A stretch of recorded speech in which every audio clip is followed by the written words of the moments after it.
All right, the last section of this chapter is factoring by the GCF, the greatest common factor. So that means there's going to be something that goes in everybody in all these problems. You're also going to have some pretty involved examples like this first one. So they also call this factoring using the distributive property because we're going to take one thing out and put it outside the parentheses. So first, we're going to find the GCF of all the coefficients. So 35, 20, and 15. 5 is the bigger number that goes into all those. Now the GCF of the variables, the letters, is going to be the lowest power of any common letters. So do they all have x's? Yes, they all have at least an x squared. So I always want to pull the lowest one out because that's what they all have. Y's, it looks like the lowest would be a y squared. So the GCF would be all this combined. So it would be 5x squared y squared. Now, that's what I'm going to factor out of everybody. So if you look at this as multiple division problems, so it's going to be 35x4y2 over 5x squared y squared. 35 over 5 is 7. X to the 4 over x squared is x squared, and the y squared is canceled. Do this with each term. Negative 20, x squared y to the third, divided by 5x squared y squared.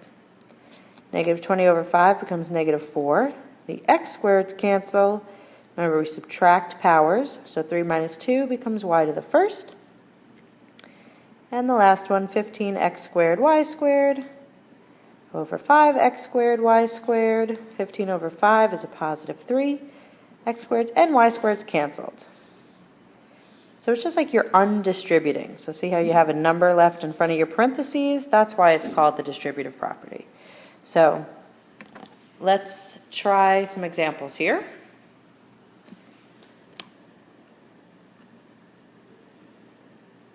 Okay, so the first one, 6, 8, and 4, 2 is the biggest thing that goes into those. Actually, I'm going to move this down a little bit. Do they all have an m? Yes. The lowest power that they all have is m to the first.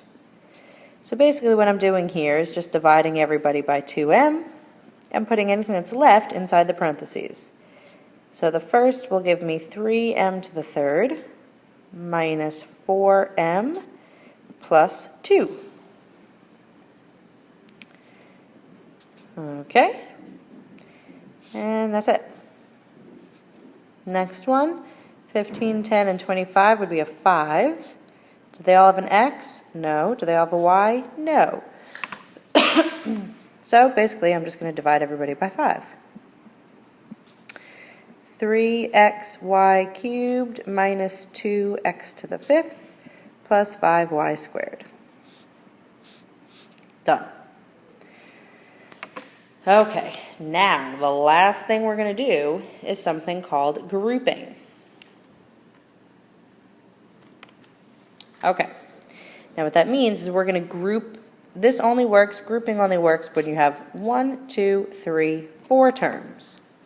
Okay, so what you're going to do is you're going to break the problem up into 2 types of problems. Hold on a minute. Let's give myself some more space here.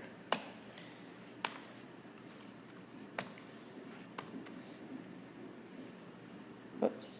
Nope. Nope. Nope. Okay. All right, that's better. Give me a little more room here. Okay. So, first thing I'm going to do is I'm going to look at the first 2 terms. So 2x cubed plus 3x squared. What do they have in common? Well, 2 and 3 don't have anything, but they both have an x squared. So if I take out an x squared, I'm left with 2x plus 3. Now I look at the second 2 terms.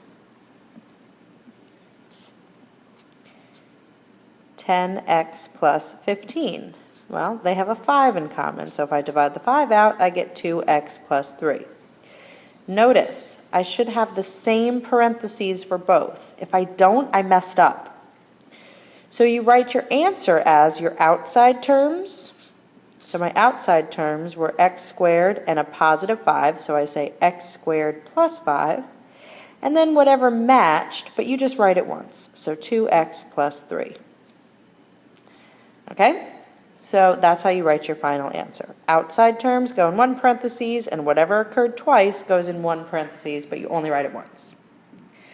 So now, let's try these two examples. I'm going to have to scroll down a little bit, so pause if you need to.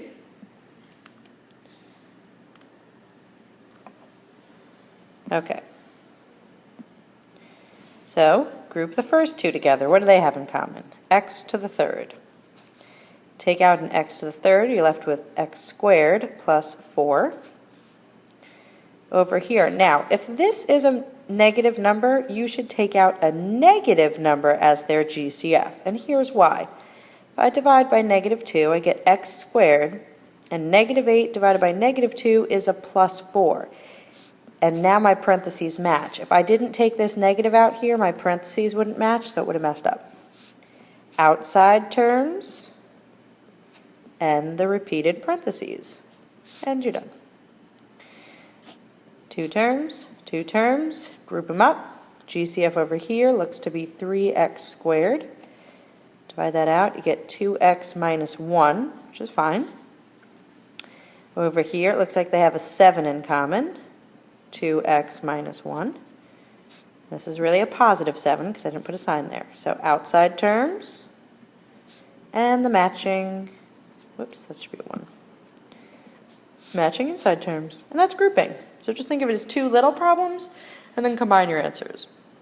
But remember, if you don't get the same number in both parentheses or the same expression in both parentheses, then you messed up. So go back and check your work. And there's 10-8.